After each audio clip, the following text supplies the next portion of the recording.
오늘은 종료주일입니다. 예수님께서 자신의 사역을 마무리하는 그 시점에 예루살렘에 들어가셨던 그 모습을 기억하는 날이죠.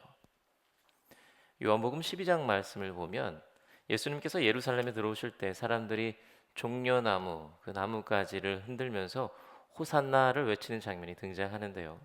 우리들은 그러한 모습을 기억하고 또 예수님께서 자신의 십자가 사역을 완성하기 위해 예루살렘에 오신 그 날을 기념하고 감사하며 예배하는 날, 그날이 바로 오늘 종료주일입니다.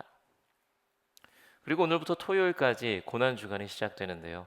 예수님께서 걸어가신 그 십자가의 길을 기억하시고 우리를 위해 부활하신 예수님의 마음을 품고 그의 말씀과 사랑을 묵상하고 감사하고 기뻐하며 복된 사순절의 마지막 순간을 맞이하시는 여러분들이 되시기를 주님의 이름으로 축원합니다. 요즘 저희 교회 학교 아이들이 조금 늘어난 건 여러분들 알고 계시죠? 저희 온 세대 예배 때 보시는 아이들이 전부가 아닙니다. 조금 더 있어요. 많진 않지만 조금 더 있어요.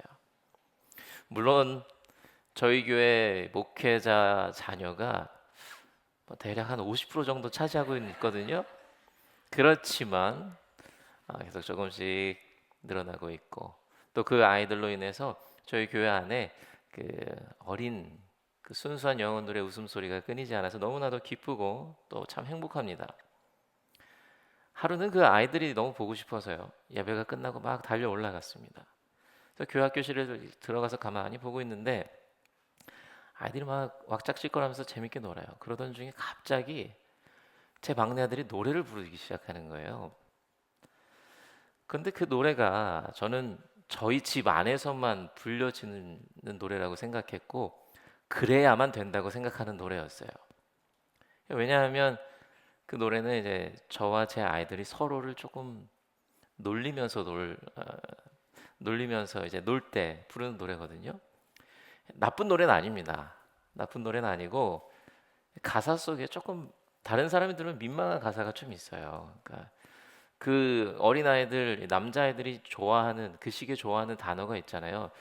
좀 죄송합니다. 그뭐 똥, 방구 이런 거 좋아하잖아요. 그래서 이제 그 노래 가사 속에 좋은 노래인데 가사를 조금 바꿔서 이제 똥 이야기를 조금 해요, 아이들이.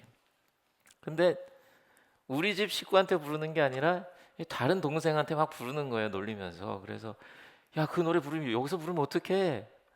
부르지 마. 그러면서 제가 제지시켰던 그런 기억이 나요.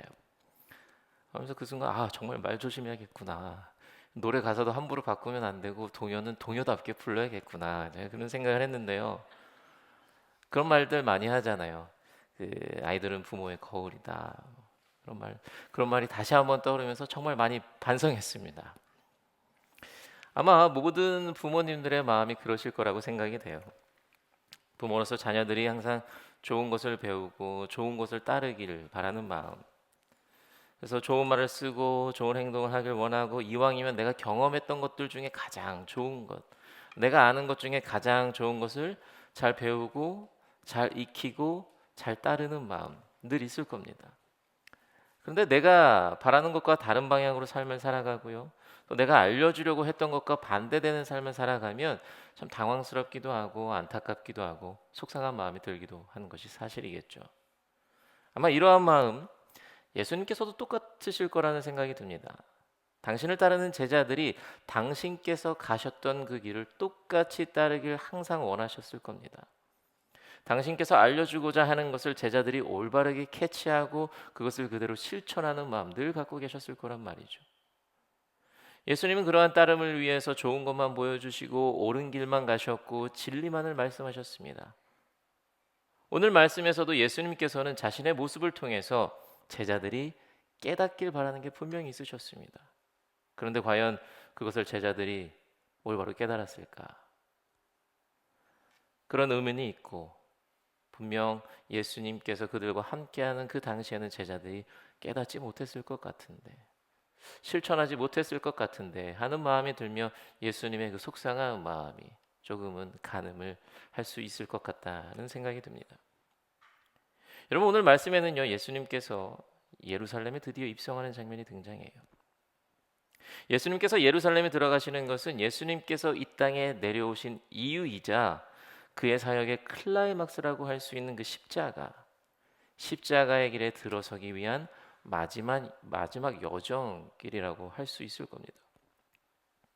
하나님의 사랑으로 시작해서 예수님의 죽음, 그리고 예수님의 부활로 완성되는 그 구원의 길 가운데에 예수님께서 십자가에 달리시는 그때 우리들은 그 예수님과 예수님을 따르는 그 모든 자들을 통해서 똑같은 감정을 느낄 겁니다. 모든 감정과 모든 은혜가 가장 최고조에 달하는 그 사랑에 감격하는 그 십자가를 보면서 말이죠. 그런 절정에 이르기 위해서 예수님은 예루살렘으로 향하시지만 사실 그곳에서는요, 이전과 같은 어떤 기적자의 모습은 전혀 보이지 않습니다. 사람들이 기대했던 왕의 모습 보이지 않습니다. 사람들이 기대했던 개혁가의 모습은 하나도 보이지 않습니다. 그런 모습의 시작을 알리기 위함인지 예루살렘으로 입성하시는 예수님의 모습은 장엄하거나 화려하기보다는 굉장히 소박하고 초라한 모습으로 그려집니다. 여러분, 예수님께서 예루살렘에 들어가시기 전 거쳐가는 마을은요, 가난하고 어려운 자들이 살았을 것이다 라고 추측이 되는 벳바게와 베단이라는 마을이에요. 부유하고 화려한 도시를 지나지 않으십니다. 어떤 권세자를 만나시지 않으셔요. 힘없이 소외된 자들의 마을에서 십자가의 발걸음을 시작하십니다. 그리고 그곳에서 자신이 타고 예루살렘에 들어갈 동물을 선택하게 되시는데요. 그 동물은 리더가 타기에는 다소 좀 비교적으로 초라해 보일 수 있는 나귀였습니다. 그리고 그 나귀 가운데서도 아직 아무도 타본 적이 없는 나귀였어요. 근데 오늘 본문에서 예수님께서 말씀하신 이 나귀, 즉 아직 아무도 타본 적이 없는 나귀 새끼는요, 조금은 특별한 의미가 있습니다. 이스라엘에게 나귀는 예나 지금이나 아주 중요한 운송 수단이었습니다. 이스라엘에 가면 길가에서 나귀들이 지나가는 것을 가끔씩 볼 수 있고요. 그들이 나귀를 어떻게 사용하는지 또 어떻게 훈련시키는지 볼 수 있는데요. 길가에 나귀들이 지나가는 것을 보면 등에 안장을 메고 많은 짐을 싣고 가거나 누군가를 태워가는 나귀들을 주로 보게 됩니다. 그런데 때로는 그러한 나귀의 옆에 등에 아무것도 싣지 않은, 등에 안장조차 채우지 않은 나귀가 함께 길을 걸어가는 것을 볼 수 있습니다. 두 마리가 짝을 지어서 가는데요, 한 마리는 많은 짐을 싣거나 또 누군가를 태워서 가요. 근데 한 마리는 아무 짐도 싣지 않아요. 아무도 태우지 않고요, 그 등에 아무것도 없습니다. 그때 그렇게 등에 아무것도 지지 않는 나귀가 어린 나귀 혹은 안장을 지지 않는 나귀를 뜻하는 거예요. 이렇게 나귀를 둘씩 짝지어서 데리고 다니는 이유는 이런 나귀, 즉 안장을 지지 않은 나귀가 짐을 싣고 가는 그 나귀와 함께 걸어가면서 길을 익히기 위함입니다. 어느 길로 가야 하는지 그 길을 익숙하게 하기 위해서, 배우기 위해서 가는 거예요. 자, 앞으로 그들이 가야 하는 길을 알려주는 겁니다. 그렇게 계속해서 한 마리씩 교육을 시키면서 그 길을 익혀주는 것을 끊기지 않게 하는 것이고, 그렇게 되면 그 집에 있는 나귀는요, 어떤 나귀를 선택하든지 주인이 원하는 곳에 갈 수 있는 거예요. 혼자 다니게 되더라도. 자, 이러한 이해를 갖고 오늘 본문 말씀 속에서 등장하는 나귀를 생각해 봅니다. 예수님께서 말씀하시는 나귀는요, 이렇게 짐 없이 길을 따라가는, 안장을 치지 않는 어린 나귀를 이야기하는 거예요. 아무도 타본 적 없는 새끼 나귀라고 말씀하셔서 마냥 어린 새끼 나귀로만 생각할 수도 있지만, 그렇게 이해하기보다는 아직까지 누구를 태워본 적이 없는, 길을 배워야 하는, 가야 할 길을 아직 모르는 나귀라고 생각하시는 게 더 이해가 맞는 겁니다. 그래서 이렇게 예수님을 만난 나귀는요, 예수님의 제자들이 와서 자신을 끌고 갔을 때 설레는 마음이 있었겠죠. 아직까지 밖으로 나간 적이 없는데, 길을 배워본 적이 없는데 이제 드디어 내가 길을 배우는구나, 이제 내가 드디어 길을 나아가게 되었구나 하면서 기대하고 따라갔을 겁니다. 예수님께서는 그러한 나귀를 선택하신 거예요. 힘세고 크고 길을 잘 알고 있는 그 나귀가 아니라 어디로 가야 할지 모르는, 앞으로 가야 할 길을 배워야 하는, 그리고 예수님께서 알려줄 수 있는, 예수님께서 길을 가르쳐 줄 수 있는 그 나귀를 선택하신 거예요. 아마 예수님께서는요, 이 나귀를 통해서 자신을 따르는 모든 사람들에게 새로운 길을 알려주고 싶으셨던 것 같아요. 이미 이전에 누가 갔던 길이 아니라 예수의 제자로서 가야 할 길, 나를 따르기 위해서 실제로 가야 하는 길, 나의 제자로서 마땅히 걸어야 하는 그 길을 이 어린 나귀를 탐으로써 알려주고 싶으셨던 거예요. 나귀가 실제로 갔던 그 물리적인 자취뿐만이 아니라 나귀를 타고 감으로써 예수님께서 보여주시는 그의 가르침, 나귀를 타는 것으로 알게 되는 예수님의 모습을 예수님을 따르는 모든 이들에게 알려주고 싶으셨던 거예요.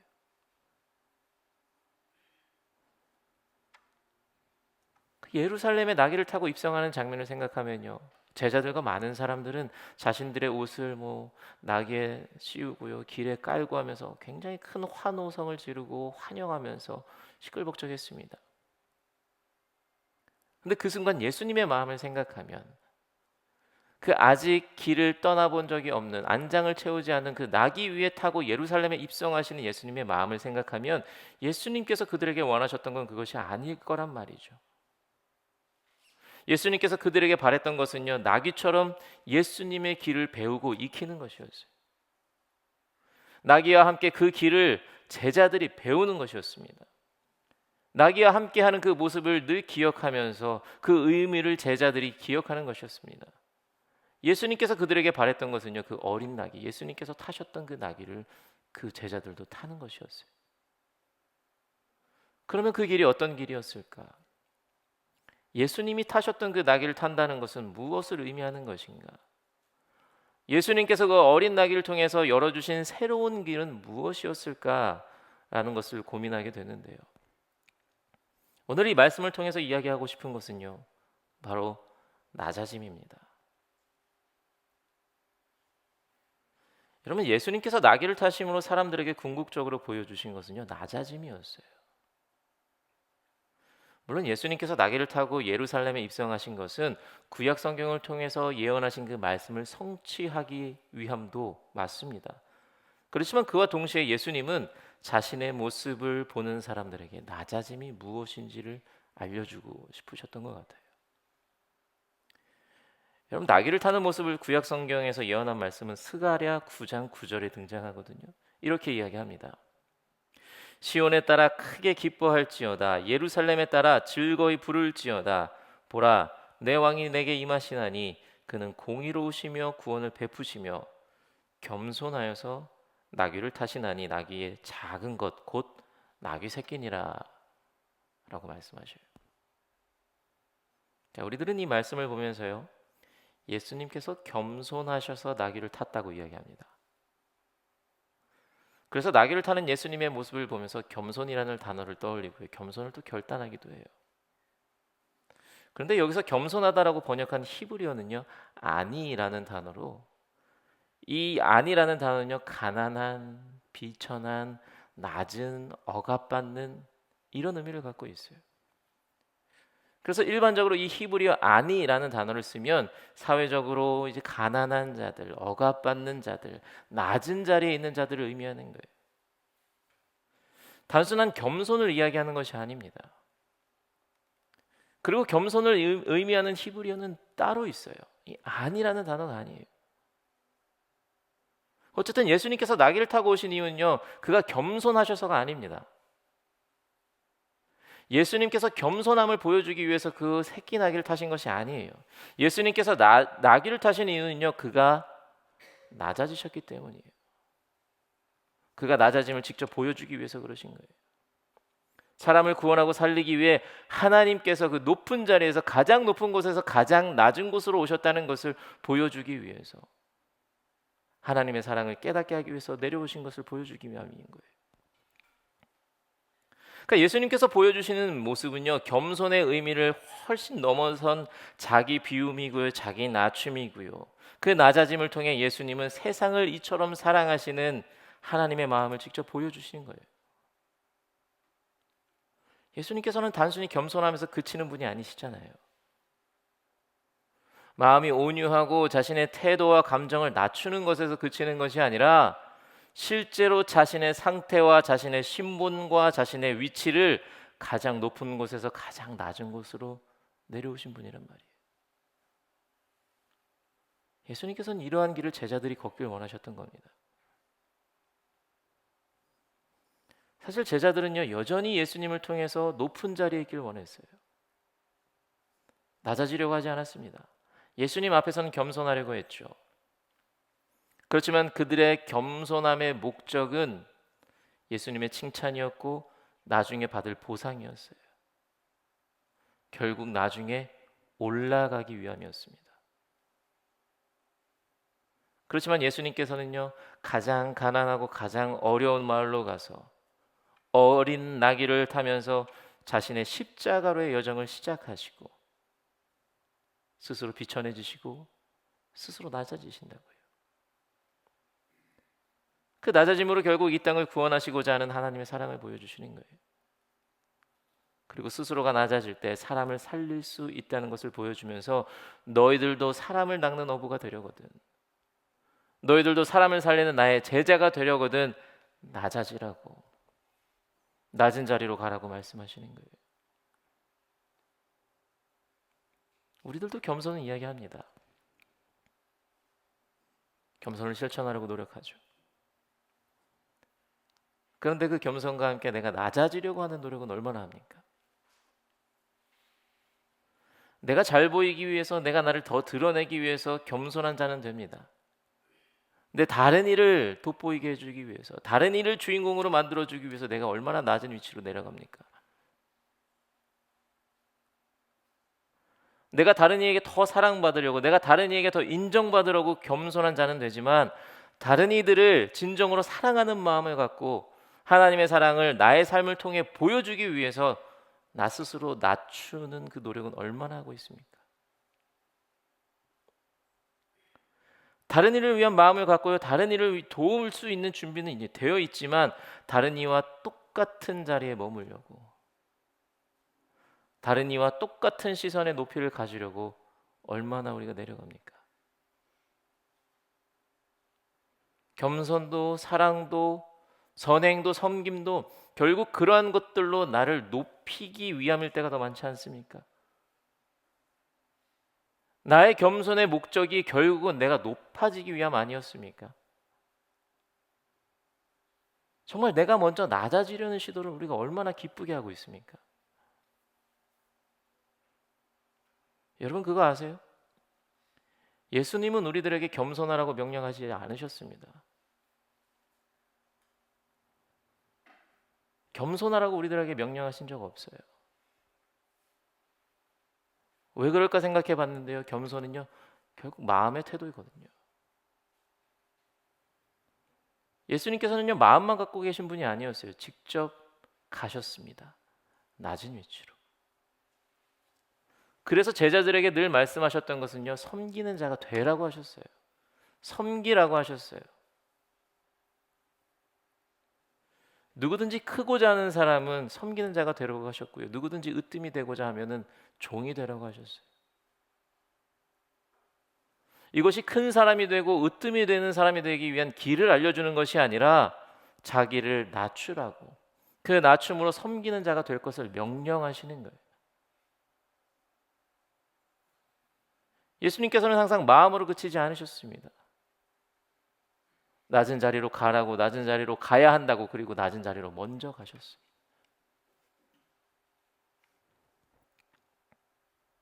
겸손은요 내가 가지고 있는 것을 포기하지 않아요. 겸손은 내가 있는 자리를 벗어나지 않습니다. 상대방을 높여주기는 하지만 그것은 내 마음과 태도일 뿐 나의 상태가 변하지는 않아요. 그렇지만 예수님께서 보여주신 것은요, 그의 마음은 물론이고 직접 내려가셨어요. 스스로 비천해지셨고요, 스스로 낮아지셨어요. 스스로 다 포기하셨습니다. 우리는 낮아진다고 하지만 우리가 있는 자리, 우리가 갖고 있는 건 놓지 못하잖아요. 마음만 내려가잖아요.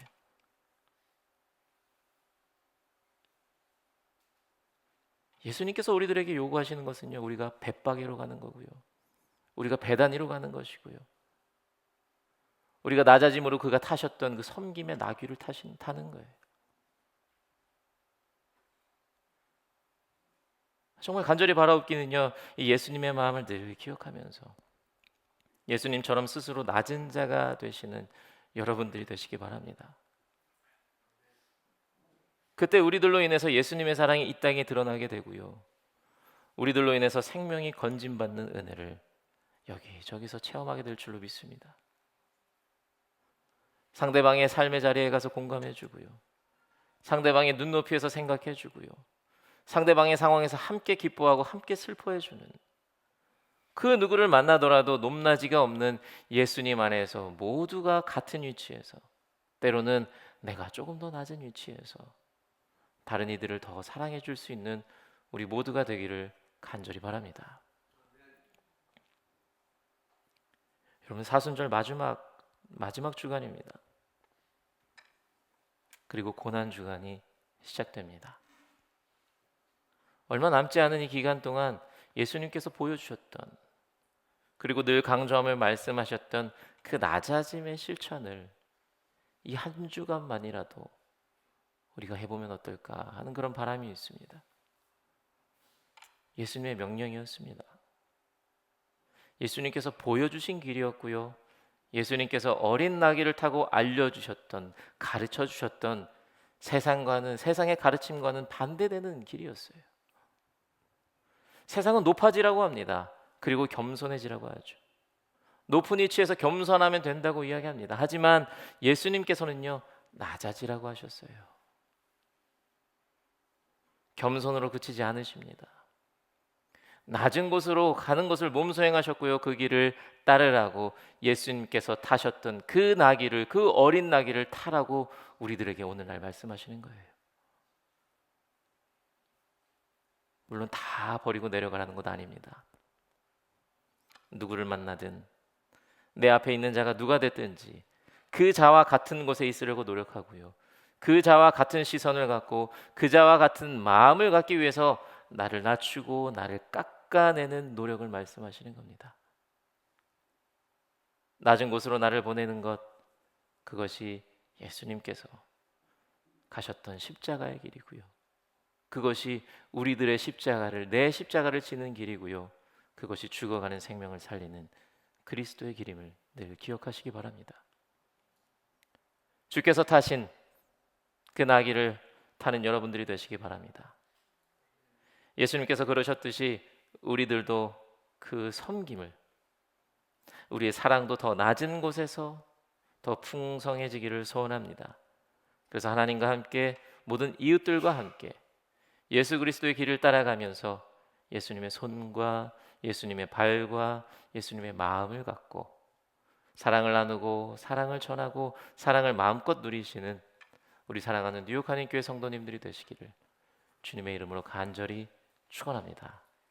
아멘.